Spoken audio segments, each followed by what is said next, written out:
Gold, trusted gold buyers. మీరు తాకట్టు పెట్టిన బంగారాన్ని విడిపించి ఈ రోజు ఉన్న మార్కెట్ ధరకు కొనబడను.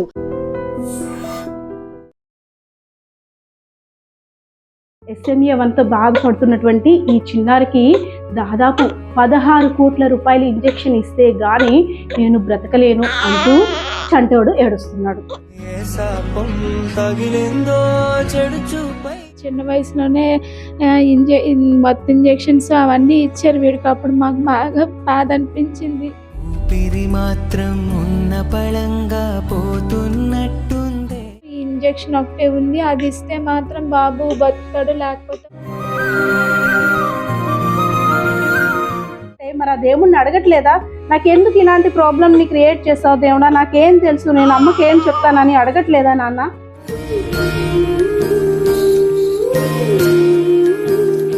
వాడికి ఇంత కష్టం ఏంటి? అది కూడా లోపల నరాలు అదే విధంగా ఎముకలు నుజ్జు నుజ్జు అయిపోతుంటే వాడు బాధ ఎలా చెప్తాడు?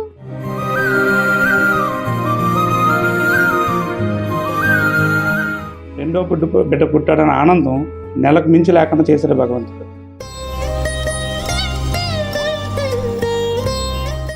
ఈరోజు మీ ద్వారా మా కష్టం తెలుసుకొని మీరు వచ్చారు. మాకు అదే చాలా ఆనందంగా ఉంది. మేము మిమ్మల్ని ఇన్వైట్ చేయలేదు, మా కష్టం తెలుసుకొని మీరు వచ్చారు, మాకు చాలు.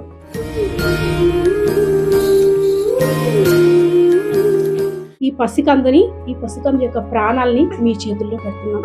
సో ఎవరికి తోచినంత సహాయాన్ని వారు అందిస్తారని ఐడ్రీమ్ ద్వారా అయితే కోరుకుంటున్నాం. హలో యోస్, వెల్కమ్ టు ఐడ్రీమ్ మీడియా. నా చేతిలో ఉన్నాడు కదా లిటిల్ చాంప్, ఒకసారి చూడండి ఎంత ముద్దుగా ఎంత క్యూట్గా ఉన్నాడు కదా. ఈ వయసులో ఉన్నటువంటి ఈ లిటిల్ చాంప్ని చూస్తే అబ్బా ఎత్తుకొని ఆడించాలి. అదేవిధంగా ఈ వయసులో ఉన్న పిల్లలు దేవునితో సమానం అంటుంటారు. కానీ ఆ దేవునితో సమానమైనటువంటి ఈ చిన్న పసికందుకి అంతులేని కష్టం వచ్చింది. ఎస్ఎంఏ1తో బాధపడుతున్నటువంటి ఈ చిన్నారికి దాదాపు 16 కోట్ల రూపాయల ఇంజెక్షన్ ఇస్తే గాని నేను బ్రతకలేను అంటూ చంటోడు ఏడుస్తున్నాడు.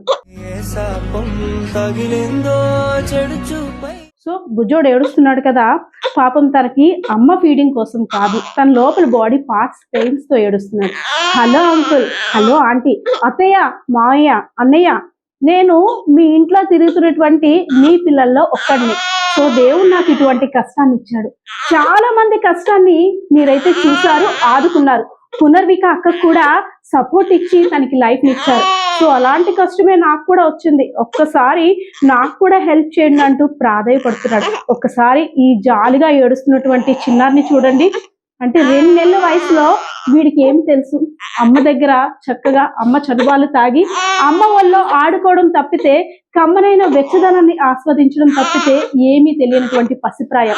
అలాంటి ఆ పసిబిడ్డకి ఇంత పెద్ద కష్టాన్ని ఇచ్చిన దేవుణ్ణి మరి మనమంతా ఏమంటాం? సో మన వంతు సహాయాన్ని చేసి బేబీని ఆదుకోవడానికి ప్రతి ఒక్కరు కూడా ఒక ముందడుగు వేస్తారని అయితే మాత్రం ఆశిస్తున్నాం. ఒక్కసారి బేబీ యొక్క పేరెంట్స్ తో మాట్లాడదాం. ఎందుకు అంటే ఈ బుజ్జోడికి ఇంకా పేరు కూడా పెట్టలేదు, 2 నెలలు మాత్రమే. సో 2 నెలల్లోని ఇంకా ఆయుష్ అయితే క్షీణించేస్తుంది. సో మాకు దిక్కెవరు అంటూ ఆ పేరెంట్స్ అయితే మాత్రం ఐడ్రీమ్ని ఆశ్రయించారు. ఒకసారి మాట్లాడదాం పేరెంట్స్ తో. అమ్మ నమస్తే. చాలా చిన్న వయసు, బాబుది కూడా చిన్న వయసు. అంటే నేను చాలా స్టోరీస్ చేశాను, కానీ ఇలాంటి బేబీ స్టోరీ నేను ఎప్పుడు చేయలేదు. ఈ టైంలో మాటలు కూడా రావు వాళ్ళకి. అంటే ఆకలి కోసం ఏడవడం, లేదంటే ఇంకా అమ్మని చూడాలనో, అమ్మ వెచ్చని కౌగుల కోసమో ఏడుస్తుంటారు. కానీ బాబుకి ఎస్ఎంఏ అసలు ఎలా తెలిసింది? అది కూడా 1 లక్ష 2 లక్షలతోటి 10 లక్షలతోటి కూడా క్యూర్ అయ్యేది కాదు. 16 కోట్లు అంటే స్తోమతకి మించి, అంతకన్నా మించి పెట్టాల్సింది. అసలు ఎలా బాబుకి ప్రాబ్లం ఫేస్ అయిందమ్మా? మేము బాబు ఫిబ్రవరి 4th పుట్టాడు. ఫస్ట్ నెల అంతా బాగానే ఉన్నాడు. సెకండ్ నెల వచ్చేసరికి కదలికలు అలాగా తగ్గిపోతూ ఉన్నాయి. కాళ్ళు చేతులు ఏంటి మూవ్ అవడం లేదనేసి అని ఆలోచించి న్యూరాలజిస్ట్ దగ్గరికి వెళ్ళాము. వెళ్తే వాళ్ళు టెస్ట్లన్నీ చేయాలి, చేస్తే కానీ ఏమీ తెలీదు అనేసి అని చెప్పారు. అప్పుడు బ్రెయిన్ నుంచి అంతా టెస్ట్లన్నీ చేశారనమాట. చిన్న వయసులోనే మత్తు ఇంజెక్షన్స్ అవన్నీ ఇచ్చారు వీడికి. అప్పుడు మాకు బాగా బాధ అనిపించింది.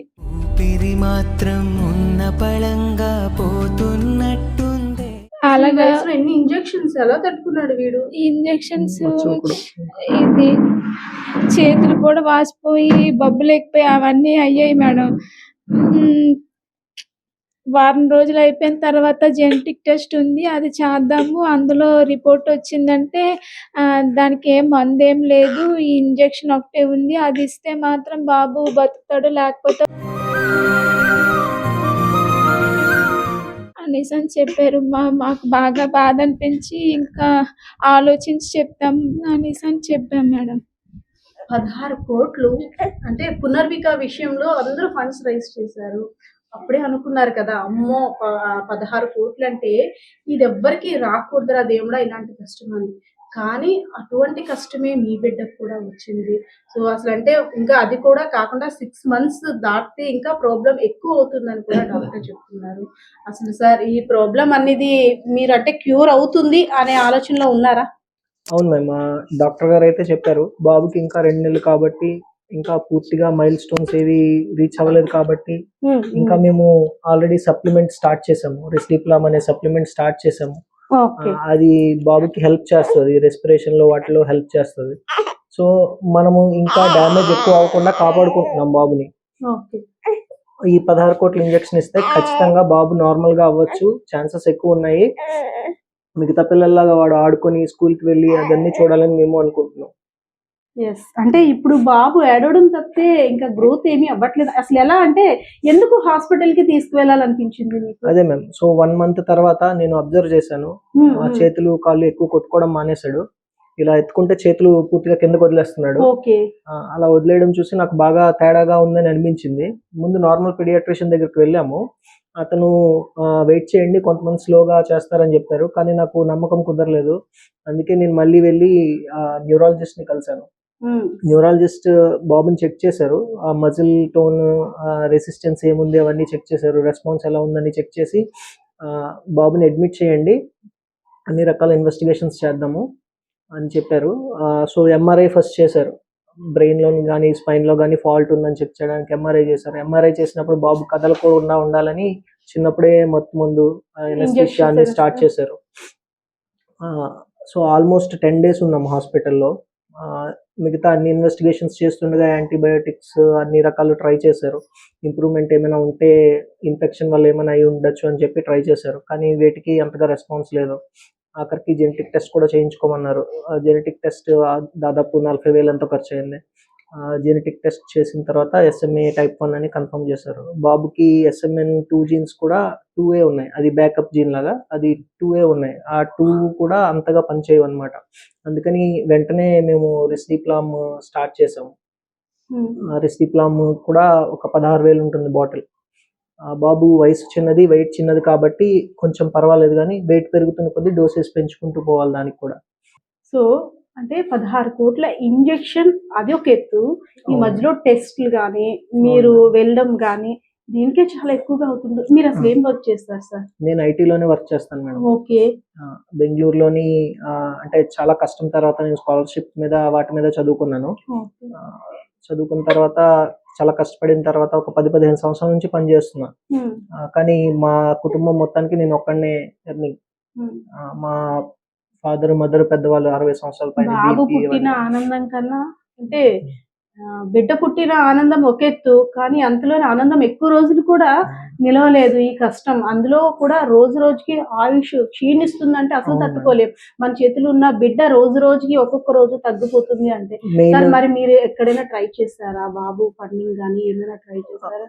మేము క్యాంపెయిన్ స్టార్ట్ చేసాము, మేము క్రౌడ్ ఫండింగ్ క్యాంపెయిన్ స్టార్ట్ చేసాము. నా సర్కిల్లో మా ఫ్రెండ్స్, మా కొలీగ్స్ వీళ్ళ సర్కిల్లో చేసిన తర్వాత ఒక 10 రోజులకి ఒక 25 లక్షల వరకు మాత్రమే వచ్చింది. తర్వాత ఇంకా ముందుకు వెళ్ళడానికి అది వెళ్ళట్లేదు. అంటే నాకు తెలిసిన వాళ్ళు పెద్దగా ఎవరూ లేరు.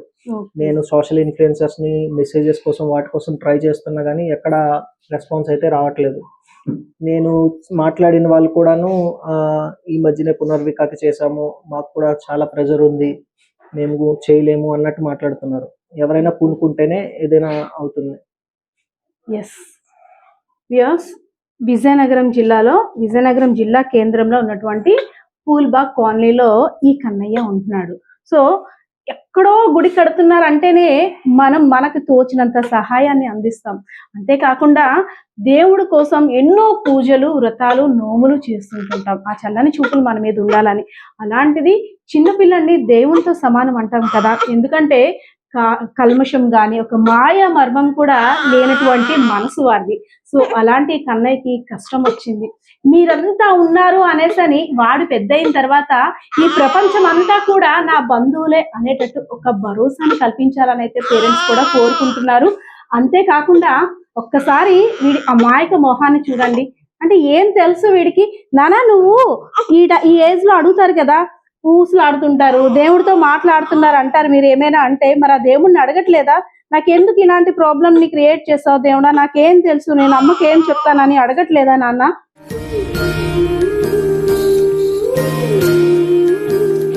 ఎంత కష్టం వచ్చింది కదా. సో ఇలాంటి కష్టం నిజంగా ఎవరికి రాకూడదు. పిల్లలకి ఇంత కష్టం వస్తేనే, చిన్న జ్వరం వస్తేనే తల్లిదండ్రులు విలువలాడిపోతారు. అలాంటిది రోజు రోజుకి తమ యొక్క బిడ్డ ఆయుష్ తగ్గిపోతుంది. రోజులు గంటలు లెక్క పెట్టుకుంటున్నారు. 16 కోట్ల రూపాయలంటే మా ఆస్తులన్నీ అమ్మినా, మా అవయవాలు అమ్మినా సరే మా బిడ్డకి మేము సమకూర్చలేమంటూ మీరంతా కూడా మా బిడ్డకి తలొక చెయ్య మీకు తోచినంత సహాయాన్ని చేస్తే అలా ప్రతి ఒక్కరు కూడా మా యందు దయ ఉంచండి అని అయితే తల్లిదండ్రులు వేడుకుంటున్నారు. ఒక్కసారి ఈ బిడ్డని చూసి, అంటే మనం చాలా పూజలు చేస్తాం, దానాలు ధర్మాలు చేస్తాం, అంటే ఇది ఇండైరెక్ట్ గా ఎమోషనల్ బ్లాక్ మెయిల్ అని మాత్రం అనుకోవద్దు. ఈ లిటిల్ ఛాంప్ ని ఒక్క మంచి పౌరుడిగా చూద్దాం, ఒక మంచి లైఫ్ ఇద్దాం. ఎన్నో ఖర్చు పెట్టుకుంటుంటాం, నెలలో కొంత బడ్జెట్ ని మనం కేటాయిస్తాం కదా, అదే బడ్జెట్ ఇటువంటి కిడ్స్ కోసం మనం కేటాయిస్తే ఇప్పుడు ఒక మంచి ఫ్యూచర్ ని చూస్తాడు. ప్రపంచం అంతా కూడా నాకు సహాయం చేయడానికి ముందుకు వచ్చిందని ప్రపంచం మీద, మనుషుల మీద నమ్మకాన్ని మరింత రెట్టింపు చేసుకుంటాడు. ఒకసారి చూడండి, బోసి నవ్వులు నవ్వాల్సినటువంటి ఈ మొహంలో ఈ నొప్పిని తట్టుకోలేక క్యారమంటూ ఏడుస్తున్నాడు. చిన్నపిల్లలు ఏడిస్తేనే హృదయం విలువెల్లి ఆడిపోతుంది మనకి. ఎందుకంటే చంటి బిడ్డ ఏడిస్తే అమ్మో ఏమైందో చూడు, అమ్మో పాలివ్వ అనేసి తల్లిని 10 సార్లు మనం అలర్ట్ చేస్తాం. అటువంటిది లోపల ఇంత కష్టాన్ని ఉంచుకున్నటువంటి బిడ్డను చూస్తే అసలు మీకేమనిపిస్తుంది? కాస్త మా యందు దయించండి, మీ సహాయాన్ని అందించండి. వీడికి మాటలు వస్తే ఇవే మాట్లాడతాడు. నిజంగా ప్రతి ఒక్కరిని కూడా అక్క, అన్న, లేదంటే అత్తయ్య, మావయ్య, పిన్ని, చిన్నాన్న, పెదనాన్న అంటూ ప్లీజ్ హెల్ప్ మీ అంటూ తను 2 చేతులు జోడించి వేడుకుంటాడు. సో వాడికి మాటలు రావు కాబట్టి వాడి మాటగా మనం చెప్తున్నాం, మీరందరూ అర్థం చేసుకుంటారని. సో ఒకసారి వీళ్ళ యొక్క అమ్మమ్మలు, తాతయ్యలు కూడా వీడికి ప్రాబ్లం వచ్చిందని తెలియగానే వీడికి 21 days కి నామకరణం చేస్తుంటుంటాం కదా, ఆ ప్రోగ్రాం కోసం వచ్చిన వారంతా వీడికి ప్రాబ్లం ఉందని తెలియగానే అప్పటి నుండి కూడా వీడి కోసం, వీడికి ఏ విధంగా హెల్ప్ చేయాలని రాత్రి పగలంతా ఇక్కడ ఉన్నారు. ఒకసారి వాళ్ళతో కూడా మాట్లాడదాం. అంటే 2 నెలలు బిడ్డ కాబట్టి ఇంకొంచెం పెద్ద అయితే మా బిడ్డ ఈ ఏజ్ లో ఇలా ఉన్నాడు, 1 year లో ఇలా ఉన్నాడు, 2 years లో ఇలా ఉన్నాడు అని ఆ పేరెంట్స్ ఆ బిడ్డ తాలూకు యొక్క ఫీలింగ్స్ కానీ అన్ని షేర్ చేసుకుంది. కేవలం 2 నెలలు మాత్రమే ఈ కన్నయ్య జన్మించి. సో ఇంకా రోజు రోజుకి కూడా డేట్ కౌంటింగ్ లా అయిపోతుంది అనమాట, కౌంట్ డౌన్ స్టార్ట్ అయినట్టు. ఇంకొక 6 నెలలు, సంవత్సరం మాత్రమే మీ అబ్బాయికి లైఫ్ టైం ఉంది. మీరు ఈ 1 year లో ఇదెంత అరేంజ్ చేసుకుంటే అంత తొందరగా మీ అబ్బాయికి క్యూర్ అవుతుంది అంటారు. ఒకసారి మాట్లాడదాం. సార్ ఏంటి సార్ అంటే ఇంకా ఎక్కువ మాట్లాడించడానికి కూడా నాకు ఇంకా ఓపిక మెయిన్ లేదు ఆ బాధకి. సో మీరు ఏం అడగాలనుకుంటున్నారు ప్రేక్షకులు? బాబుకి ప్రస్తుతం 2 నెలలండి. బాబుకి 6 నెలల లోపల మనం ఇంజెక్షన్ చేయగలిగితే అందరిలాగా మామూలుగా ఉండేటట్టు స్కూల్కి, కాలేజ్కి వెళ్తాడు, అందరితో ఆడుకుంటాడు. నేను కోరుకునేది ఒకటే, మనం అందరం కలిసి పునర్వికాకి ఎలా కాపాడుకున్నామో మా బాబుని కూడా కాపాడండి. నేను ఎంతమందిని కావాలంటే అంతమందిని మీట్ అవుతున్నాను. ఇన్ఫ్లుయెన్సర్స్ వీళ్ళందరూ పునర్వికాకి చాలా హెల్ప్ చేశారు. మా బాబుకి కూడా హెల్ప్ చేయండి. ఈ బాబుకి ప్రాణభిక్ష పెట్టండి. ఇంకా అంతకు మించి ఇంకా నో వర్డ్స్ టు సే అనిపిస్తుంది. ఎందుకంటే పేరెంట్స్కి ఇంకేం కావాలి? ఆ పసి హృదయాలతోటి ఉన్న ప్రేమని, నవ్వుని, బోసి నవ్వుల్ని, ముసిముసి నవ్వుల్ని, ఆ చిన్న చిన్న మాటలు ఊసులాడుతుంటుంటారు కదా, అవి చూస్తే వారు సంపాదించిన డబ్బు కానీ ఇంకేమి కూడా గుర్తుకు రావు. ఈ పిల్లల యొక్క ఫ్యూచర్ గురించే ఏ పేరెంట్స్ అయినా కష్టపడేది. అటువంటి బిడ్డకి ఇంత పెద్ద కష్టం వచ్చిందంటే సరే ఆ పేరెంట్స్ బాధ ఎలా ఉంటుందో మీకు అందరికీ కూడా తెలిసిందే. సో ఎవరికి ఎంత తోస్తే అంత సహాయాన్ని అందించండి అని వేడుకుంటున్నారు. ఒకసారి వాళ్ళ ఫ్యామిలీ మెంబర్స్ మన కన్నయ్యని చూడడానికి వచ్చారు. ఎందుకంటే వాడికి లోపల ఎంత ప్రాబ్లం ఉన్నా సరే మేమున్నామని ధైర్యం family members first of all ఇవ్వాలి కదా. వాళ్ళు వచ్చారు కన్నయ్యని చూడడానికి, పరామర్శించడానికి. సో వాళ్ళతో కూడా మాట్లాడదాం. మేడం చూసారా కన్నయ్యని? ఎంత అందంగా చందమామ కదా, ఎంత బాగున్నాడు కదా. మరి వాడికి ఎంత అంతులేని కష్టాన్ని ఇచ్చాడు కదా దేవుడు. అసలు ఎలా మనం వాడి కష్టాన్ని ఎలా తీర్చాలి? ఏమవుతారండి? మా తమ్ముడండి, ఆ బాబు నా మేనలుడు. మాది మధ్యతరగతి కుటుంబం అండి. చిన్నప్పటి నుండి మా తమ్ముడు నేను కష్టపడి చదువుకున్నాము. మా తమ్ముడిని చాలా కష్టపడి చదివించారు మా నాన్నగారు. 10th క్లాస్ నుండి అన్ని మెరిట్లో తెచ్చుకుని ఫ్రీ సీట్ సంపాదించుకొని కష్టపడి ఉద్యోగం సంపాదించుకున్నాడు. వాడికి చాలా అంతులేని కష్టాలు వచ్చి మా ఫ్యామిలీ అంతటికి మా నాన్నగారి తర్వాత జాబ్ మానేసి మా తమ్ముడే దిక్కండి మాకు. ఇప్పుడు మా మేనల్లుడికి అంత కష్టం వస్తే తట్టుకోలేకపోతున్నాను, మాట్లాడలేకపోతున్నాను మేడం. నేను కూడా అందరూ దయతలిచి మా తమ్ముడు జీవితాన్ని కాపాడండి. పిల్లలే సర్వస్వాన్ని బతుకుతున్న మా తమ్ముడికి, అలా మా కొడుక్కి కూడా, వాళ్ళ కొడుక్కి కూడా ఆయుష్ పెట్టండి మేడం. మాకు ఏ విధంగా కూడా బయటికి వెళ్ళి మాట్లాడడం తెలియదు. మాకు ఎప్పుడు చదువు, ఇల్లు, ఫ్యామిలీ అని చూసుకునే మా తమ్ముడు బయటకు వచ్చి ఇంతమందిని అడుగుతున్నాడు. ఇలాంటి పరిస్థితి దేవుడు కల్పిస్తాను ఒక్కసారి కూడా అనుకోలేదు మేము. సో ఒక్కసారిగా మా లిటిల్ ఛాంప్ కష్టమంతా తీర్చడానికి ఎవరైనా ఒక దేవుడు ప్రత్యక్షమైతే చాలు అనేటట్టు మనందరికీ కూడా ఉంది. ఎందుకంటే చాలా వీడియోస్ చేశాను నేనైతే ఎమోషనల్కి సంబంధించి. ఒక 2 months కిడ్కి అసలు ఏం తెలుసు, వాడికి ఇంత కష్టం ఏంటి, అది కూడా లోపల నరాలు అదే విధంగా ఎముకలు నుజ్జు నుజ్జు అయిపోతుంటే వాడు బాధ ఎలా చెప్తాడు?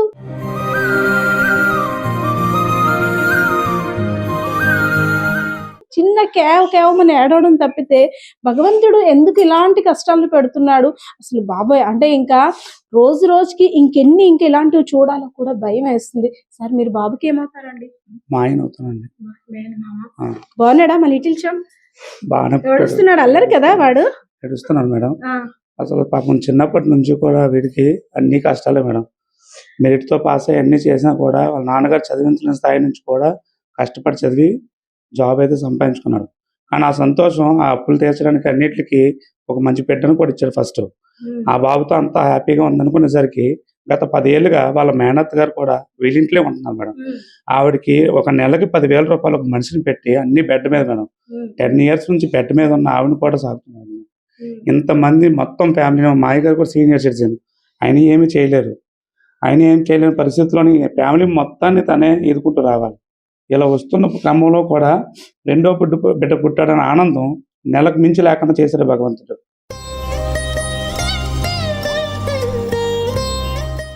కాకపోతే భగవంతుడు రావాలి అనుకుంటాం కానీ భగవంతుడు ఎక్కడో లేడు మేడం, మన జనాల్లోనే ఉన్నారు. పునర్జన్మ ఇచ్చిన ఈ జనాలే మా బిడ్డకు కూడా పునర్జన్మ ఇస్తారని అందరికీ వేడుకుంటున్నాం పేరు పేరున. ఈ ఇన్ఫ్లుయెన్సర్లు అందరూ కూడా ఒక్కసారి వీడియో చూసి చాలామందిని మేము కూడా కాంటాక్ట్ చేయడం జరిగింది. బట్ వాళ్ళు మేము తప్పుగా పట్టం, ఎందుకంటే వాళ్ళకున్న బిజీ వాళ్ళకు ఉంటుంది మేడం. అందరూ తలుచుకుంటే ఇది సాధ్యం కాదు. మేము ఫస్ట్ అయితే మా వల్ల కాదని చేతులు ఎత్తాం. మాకు కొంతమంది సజెషన్ ద్వారా ఇలా మీరు సోషల్ మీడియా ద్వారా రిక్వెస్ట్ చేయండి, ఒక అమ్మాయికి ఆల్రెడీ పునర్జన్మ ఇచ్చారు, మీ బిడ్డకి ఏం కాదు అని అన్నారు. డాక్టర్ గారు కూడా మాకు భరోసా ఇచ్చారు మేడం. కాకపోతే మా బాధ ఏంటంటే తెలిసేలోపు 3 నెలలు అయిపోయింది మేడం. ఇంకా 3 నెలలే గడువు ఉంది మాకు. ఈ 3 నెలల్లో ఇంజెక్షన్ అనేది చేస్తే వాళ్ళు చేసిన ఫలితం ఉంటుంది, బేబీ కూడా హ్యాపీగా తిరుగుతాడు. ఇది అందరూ గమనించి ఒక్కసారి, పెద్ద కష్టం కాదు, మనిషి 10 రూపాయలు చేసిన ఒక్క ఇన్స్టా ఫాలోవర్లు ఇంతమంది ఉన్నారు, ఒక్కొక్కరు తెలుసుకున్న వాళ్ళు 10 రూపాయలు చేసినా కూడా ఆ బాబు భవిష్యత్తు కోసం ఉపయోగపడుతుంది. మరో పునర్జన్మ ఇచ్చిన వాళ్ళు అందరూ అవుతారు. అందుకు పేరును ప్రతి ఒక్కరికి మేము తెలియజేసుకుంది ఏమంటే, మా వంతు సాయంగా ఫ్యామిలీ మెంబర్స్గా అందరూ ఉన్నాం. ఇది ఎవరు తీర్చలేని కష్టం మేడం, ఎందుకంటే అందరం మధ్యతరగతి వాళ్ళమే, ఎవరు కూడా డబ్బు ఉన్న వాళ్ళం అయితే కాదు. ఇంతవరకు ఉన్న ఇన్వెస్ట్మెంట్ అన్నీ కూడా బాబు ఖర్చు కోసం పెట్టేశాడు. తను కష్టపడి చదివి 0 నుంచి వచ్చాడు కాబట్టి ఆ అప్పులు తీర్చడానికి వాటికే సరిపోయింది. జాబ్ అయితే వచ్చింది కానీ ఇంత కష్టాన్ని ఈదలేని కష్టం అన్నమాట ఇది. అందుకని అందరినీ పేరును అడుగుతుంది ఏంటంటే, అలాగే ఇన్ఫ్లుయెన్సర్లు కూడా చాలామంది ఉన్నారు. ఈ వీడియో చూసిన తర్వాతనే సరే మా బాబు కష్టం తీరుస్తారని, అందరికీ చేరవేసేటట్లు వీడియోలు కూడా చేస్తారని నేను పేరు పేరును కోరుకుంటున్నాను. అందరినీ కూడా మీ ద్వారా కూడా మీరు వచ్చారు, మాకు అదే సంతోషం మేడం. నిజంగానే ఇంతవరకు మమ్మల్ని ఎవరు ఆదుకోవడానికి కానీ మా వంతు సాయంగా మేము చేస్తేనే అందరూ కలిపి ఒక 25 లక్షల వరకు వచ్చింది మేడం. ఇది ఎక్కడ 2% కూడా కాదు మేడం ఇంజెక్షన్ రీచ్ అవ్వడానికి కోసం. మా బాధ తెలుసుకొని 16 కోట్ల ఇంజెక్షన్ని ఒక ఎన్జిఓ సంస్థ ద్వారా వాళ్ళే 6.5 కోట్లు తగ్గించి 9,50,00,000 చేస్తామని ముందుకు వచ్చింది మేడం. వాళ్ళు వచ్చిన తర్వాతే మాకు ధైర్యం వచ్చింది. సరే ప్రజల్లోకి వెళ్తే ఇది ఖచ్చితంగా సాధ్యం అవుతుంది, సాధ్యం కాదంటూ లేదు. కాకపోతే మేము సామాన్యులం కాబట్టి, మేము ఎవరికి తెలియదు కాబట్టి మా వల్ల వీడియో ఎవరికి రీచ్ అవ్వట్లేదు. రీచ్ అవ్వకపోవడం వల్లే ఇది. ప్రజలు చేయరని నేను అంటలేదు. 100 మందిలో 10 మంది చేసినా ఈ కష్టం తీరిపోతుంది. కాకపోతే ఈ వీడియో రీచ్ అవ్వడం కోసం మాకు ప్లాట్ఫామ్ అంటే లేదు. ఈరోజు మీ ద్వారా మా కష్టం తెలుసుకొని మీరు వచ్చారు, మాకు అదే చాలా ఆనందంగా ఉంది. మేము మిమ్మల్ని ఇన్వైట్ చేయలేదు, మా కష్టం తెలుసుకొని మీరు వచ్చారు, మాకు చాలు.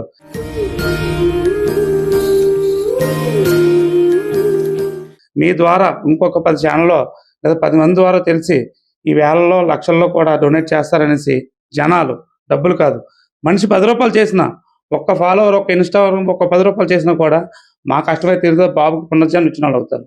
ఇదే వేడుకుంటున్నాను అందరికి కూడా. ఎస్ పేరెంట్స్ యొక్క వేదన ఏమైనా అనుకోవచ్చు, వారి యొక్క బాధ ఇది. సో ఒక్కసారి మా కన్నయ్యని చూపిస్తున్నాను. ఇదిగోండి, వీడి ప్రాణాలని మీ చేతుల్లో పెడుతున్నాం. ఎందుకంటే వీడికి రిలేషన్స్ ఏ ఉన్నా సరే మీ తర్వాతే. నమ్మాడు, అందుకే భూమి మీదకి వచ్చాడు. మానవత్వం ఇంకా మిగిలే ఉంది భూమి మీద. అందరూ కూడా నా వాళ్ళే అని దేవుణ్ణి వీడు పంపించాడో ఏమో కానీ నన్ను ఆదుకుంటారా లేదా అని భగవంతుడు టెస్ట్ చేయడానికి వచ్చాడేమో. ఒక్కసారి ఆలోచించండి. ఈ పసి హృదయానికి ఏం తెలుసు ఈ కష్టం గురించి? సో వీడినైతే మాత్రం ఈ పసికందుని, ఈ పసికందు యొక్క ప్రాణాలని మీ చేతుల్లో పెడుతున్నాం. సో ఎవరికి తోచినంత సహాయాన్ని వారు అందిస్తారని ఐ డ్రీమ్ ద్వారా అయితే కోరుకుంటున్నాం. కెమెరా పర్సన్ బాలకిషోర్తో పద్మ, ఐ డ్రీమ్ మీడియా, విజయనగరం.